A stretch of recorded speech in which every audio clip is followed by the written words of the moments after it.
അമ്മേ, അമ്മ എന്താ വിഷമിച്ചിരിക്കുന്നേ?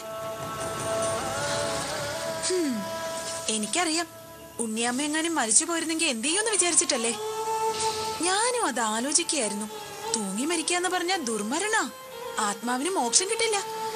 പിന്നെ അതിലെ ഇതിലെയൊക്കെ ചുറ്റി നടക്കും ഉണ്ണിയമ്മയുടെ ആത്മാവ്. പേടിച്ചിട്ട് കിടന്ന് ഉറങ്ങാൻ പറ്റുമോ?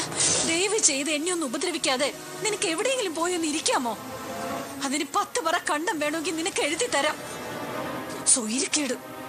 ഞാൻ എന്ത് പറഞ്ഞാലും ഈ അമ്മയ്ക്ക് ദേഷ്യ.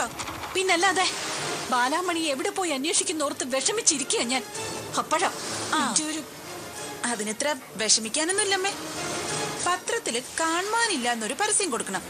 ഒപ്പം പോലീസ് സ്റ്റേഷനിലൊന്ന് അറിയിക്കണം. ഒരാഴ്ചക്കുള്ളിൽ വിവരം അറിയാം.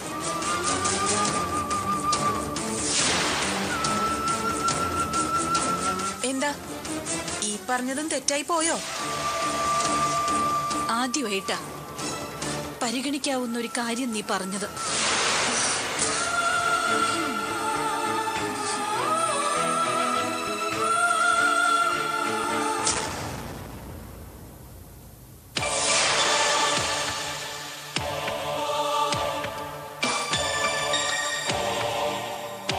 നമ്മുടെ വിവാഹം കഴിഞ്ഞെന്നേ ഉള്ളൂ. ഇതുവരെ മനസ്സമാധാനത്തോടെ ഒരുമിച്ചിരുന്നില്ല, അല്ലേ അനന്തു? വലിയ ബഹളങ്ങൾക്കിടയിലാ നമ്മുടെ ജീവിതം തുടങ്ങുന്നത്. അത് നല്ലതിനാനന്തു. ഇനി അങ്ങോട്ട് ജീവിതം ശാന്തമാവും. എനിക്ക് തോന്നുന്നില്ല.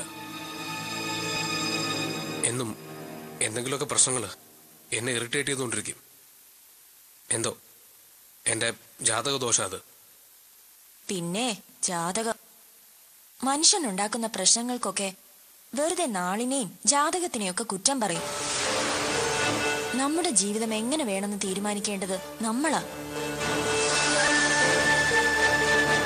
ഇങ്ങോട്ട് നോക്ക്, നമുക്കൊരു യാത്ര പോയാലോ? ഒരു ഹണിമൂൺ ട്രിപ്പും ആവും.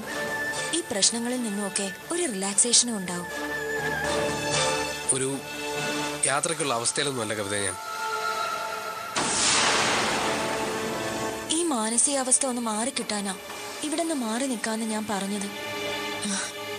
നമുക്ക് ഏതെങ്കിലും ഒരു ഹിൽ സ്റ്റേഷനിലേക്ക് പോവാം. മഞ്ഞ് പെയ്യുന്ന മലകൾക്കിടയിലുള്ള ഏതെങ്കിലും ഒരു കോട്ടേജ്. ഈ സമയത്ത് ഇവിടുന്ന് മാറി നിൽക്കാൻ പറ്റില്ല. അമ്മയുടെ അവസ്ഥ നോക്കണ്ടേ? അമ്മയ്ക്ക് എന്താ ഇത്ര സങ്കടം? ഉണ്ണിയാമ്മയുടെ മോളാണെങ്കിലും ബാലാമണി ആള് ചീത്തയല്ലേ?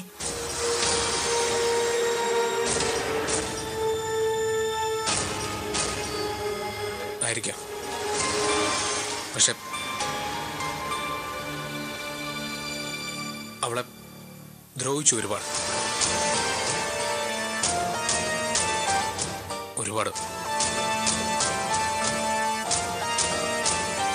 ആനന്ദു, എവിടെ പോവാ? നീ കിടന്നോ. എനിക്ക് ഈ മുറിക്കകത്ത് ആകെ ഒരു വീർപ്പ് മുട്ടൽ.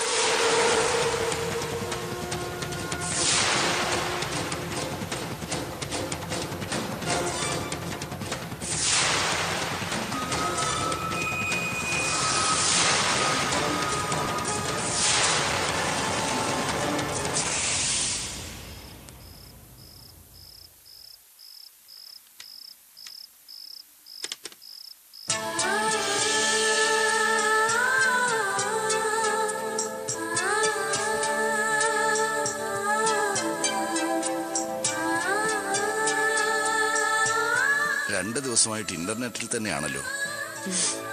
ഹയർ സ്റ്റഡീസ് വല്ലതും ഉദ്ദേശിച്ചിട്ടുണ്ടോ? ഇല്ല ചാ, ഹോസ്പിറ്റലിൽ തന്നെ ഇരുന്ന് പതിവ് OPയും റൗണ്ട്സും. ഇപ്പൊ എനിക്ക് മടുത്തു. പ്രത്യേകിച്ചും പ്രൈവറ്റ് ഹോസ്പിറ്റലില് പാവപ്പെട്ടവന്റെ കയ്യിൽ നിന്നായാൽ പോലും കുത്തിക്കൊന്ന് കാശ് വാങ്ങിക്കും. എനിക്കാണെങ്കിൽ 1 രൂപയുടെ പോലും താല്പര്യമില്ലാതെയായി. എന്തിനാ കുറെ കാശുണ്ടാക്കുന്നേ? ആവശ്യത്തിനൊക്കെ ഉണ്ടല്ലോ നമുക്ക്. എന്താ നിന്റെ പ്ലാൻ? മേഴ്സി ചാരിറ്റബിൾ സൊസൈറ്റിയുടെ നേതൃത്വത്തിൽ സാധാരണക്കാർക്കും പാവപ്പെട്ടവർക്കും വേണ്ടി ഗ്രാമങ്ങൾ തോറും മെഡിക്കൽ ക്യാമ്പയിൻ, സൗജന്യ ചികിത്സ. കുറെ നല്ല ഡോക്ടേഴ്സിന്റെ കൂട്ടായ്മയുണ്ട്. കാശ് പ്രതീക്ഷിച്ചല്ലച്ച, ഈ ജീവിതം കൊണ്ട് എന്തെങ്കിലുമൊക്കെ ചെയ്യണ്ടേ. കുറച്ച് ബുക്സ് റെഫർ ചെയ്യണം. അത് സ്റ്റഡി ക്ലാസ്സിന് വേണ്ടിയാ. ഇതൊക്കെ നല്ലതാ. അച്ഛൻ ഏറ്റവും ഇഷ്ടമുള്ള കാര്യങ്ങളാ മോളിപ്പോ പറഞ്ഞത്. മോളെക്കുറിച്ച് അഭിമാനിക്കാൻ ഇതിൽ കൂടുതലൊന്നും അച്ഛന് വേണ്ട. പക്ഷേ ഒരു കാര്യം കൂടി മോള് സാധിച്ചു തരണം. അച്ഛൻ പറഞ്ഞു വരുന്നത് എനിക്ക് മനസ്സിലായി. എനിക്കറിയാൻ മനസ്സിലാവുന്ന ഒക്കെ നടക്കട്ടെ. ഇതിനിടയിൽ ഒരു നല്ല ചെറുക്കനെ അച്ഛൻ കണ്ടുപിടിക്കും. അല്ലെങ്കിൽ അതിന് നിനക്കും സ്വാതന്ത്ര്യമുണ്ട്.